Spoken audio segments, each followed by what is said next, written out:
The United States is currently the richest nation on Earth, but its rise to dominance began with a massive misunderstanding. The entire continent was effectively a consolation prize for explorers who failed to find a direct route to Asian spices. Christopher Columbus sailed west expecting the East Indies, but hit the Caribbean instead. He found no spices, but he still named the locals Indians and returned to Spain with stories of gold to keep his investors interested. To prevent war over these discoveries, Spain and Portugal drew a line down the map. Portugal claimed the east, while Spain claimed the west. Spain focused on the gold of the southern territories, largely ignoring North America as a useless wilderness. This lack of immediate value left the northern continent open to latecomers, turning a massive tract of unwanted land into the world's most significant real estate opportunity. Great Britain arrived late to the race. After the early disappearance of their colony at Roanoke, they eventually established 13 disjointed settlements along the east coast, far from the established Spanish strongholds. By 1754, British territorial expansion collided with French claims in the interior. The resulting French and Indian War ended with a British victory that pushed France off the map of North America. Britain won the land, but nearly bankrupted its treasury in the process. When it tried to recover those costs through heavy taxes, the colonists, furious at being excluded from the voting process in London, launched a revolution. Independence initially led to an administrative crisis. The 13 colonies functioned as 13 separate countries, united only in name, and the lack of a central authority brought the new nation to the edge of total failure. The Founding Fathers designed this document to replace a collapsing confederacy with a centralized federal authority. This new constitution established the working government that allowed the states to operate as a single entity under President George Washington. This administrative shift turned a collection of failing colonies into a unified republic, creating the legal and political machinery needed to start claiming the rest of the continent. By 1803, American farmers relied on the Mississippi River for trade, but its outlet at New Orleans was controlled by foreign powers. Tensions peaked when Napoleon acquired Louisiana for France, placing a massive military power on the border, threatening their primary trade artery. American diplomats approached France to buy only the port of New Orleans.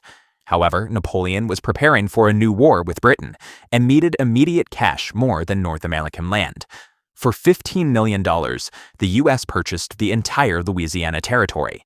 In a single day, the physical size of the United States doubled. This lucky acquisition permanently shifted the country's trajectory, transforming a coastal republic into an aggressive continental empire. The engine of this expansion was demographics. American families were doubling in size every 20 years, and the hunt for new farmland drove them deep into Native American territories, which they claimed as their own property. To secure the southern border, the U.S. purchased Florida from Spain in 1819. This established a pattern of continuous acquisition that would eventually span the entire continent. In the West, Mexico invited Americans to settle in Texas to help develop the land. These settlers soon outnumbered the locals, declared independence from Mexico, and demanded to join the United States. Border disputes with Mexico led to a full-scale war. Following the U.S. victory, the government seized California and the vast territories of the Southwest. This discovery of gold in California immediately validated the high cost of the war. Thousands of miners flooded the region, extracting the massive wealth that helped fuel the nation's industrial growth. The government's hunger for territory even led to the Guano Islands Act, which allowed U.S. citizens to claim unoccupied islands anywhere in the world just to mine bird droppings for fertilizer. In 50 years of aggressive negotiation and opportunistic warfare, the United States had stretched its borders from the Atlantic to the Pacific. This rapid expansion masked a deepening crisis. Every new state added to the map intensified the political fight over whether the nation's future would include the slave-based economy of the South. The election of Abraham Lincoln in 1860 brought this conflict to a breaking point. Most southern slave states, convinced that their entire economy was under threat, seceded to form their own country. The resultant civil war became the lethal resolution to decades of political compromises that failed to address the core conflict over slavery. The war cost hundreds of thousands of lives and devastated the Southern landscape. The victory of the North preserved the federal union and ended the institution of slavery, finally settling the question of whether the country would survive as a single unified entity. With its internal survival secured, the United States emerged with a massive industrial machine, ready to look far beyond its own continental borders. In 1868, the government returned to its checkbook diplomacy. This treasury warrant proves the $7 million purchase of Alaska from the Russian Tsar, who was desperate to sell the remote territory before losing it in a future war. Years later, American businessmen in Hawaii overthrew the island's queen and asked the United States to annex the territory. While the sitting president initially refused, the geopolitical value of the islands proved too great to ignore. A new debate emerged in Washington. Should the U.S. remain an isolated republic, or should it exploit weaker nations to secure its own global military interests? The fear of rival empires taking Hawaii and using it as a naval base to attack the West Coast eventually won out. America abandoned its isolationist roots and officially embraced the building of an overseas empire. The exclusion and sinking of the USS Maine in Havana Harbor gave the U.S. government the leverage it needed to demand Spain's complete withdrawal from Cuba. When Spain declared war, the U.S. military rapidly dismantled the aging Spanish Empire. In just a few months, America claimed Cuba, Puerto Rico, and the Philippines, marking its debut as a major world power. President Theodore Roosevelt accelerated this global push. When a deal to build a canal through Colombian land failed, he backed a revolution that created the new nation of Panama, which granted him the rights to the project. The Panama Canal was one of the largest engineering projects in history.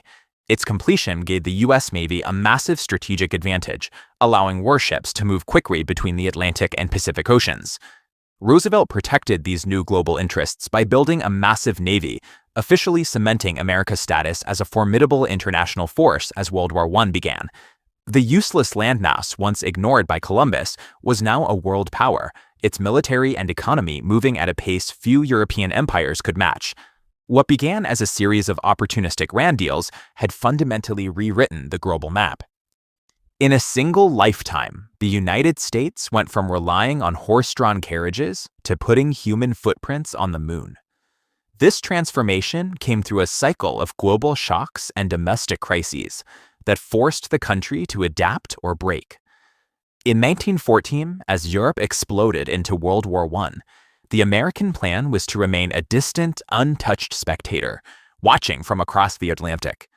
That plan failed when German submarines began targeting and sinking American ships.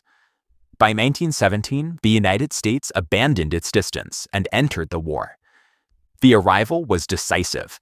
Fresh American troops, money, and supplies poured into the lines, providing the exhausted Allies the force required to end the fighting in 1918.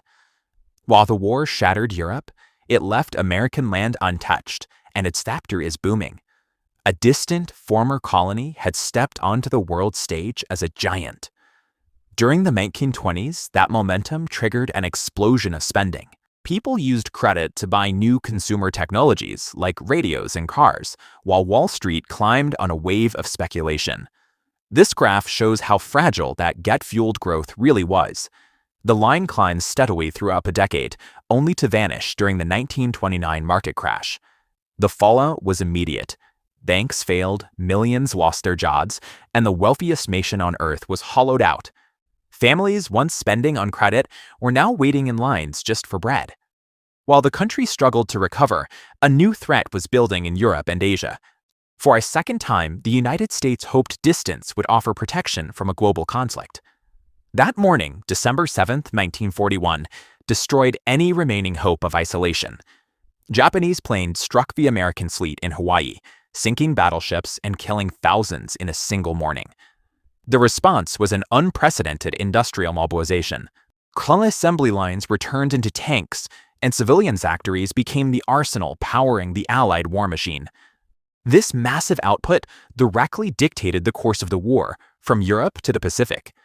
By 1945, The country had emerged from a total collapse and a world war as the dominant power, economically unmatched, militarily supreme, and armed with the atomic bomb. But peace brought a new standoff. The Soviet Union rose from the ruins of the war, splitting the world between capitalism and communism. For decades, the two powers faced off in a global rivalry defined by the fear of nuclear annihilation.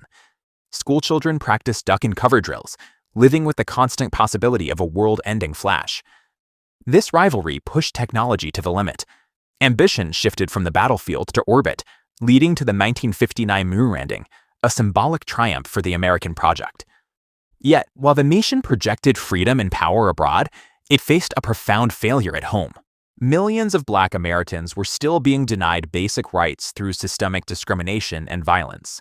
The civil rights movement confronted that hypocrisy, not through quiet requests, but through massive, unified marches that forced the nation to align its laws with its rhetoric of freedom. Challenging legal segregation and passing civil rights laws proved that leading the free world required a massive moral reinvention of the country itself.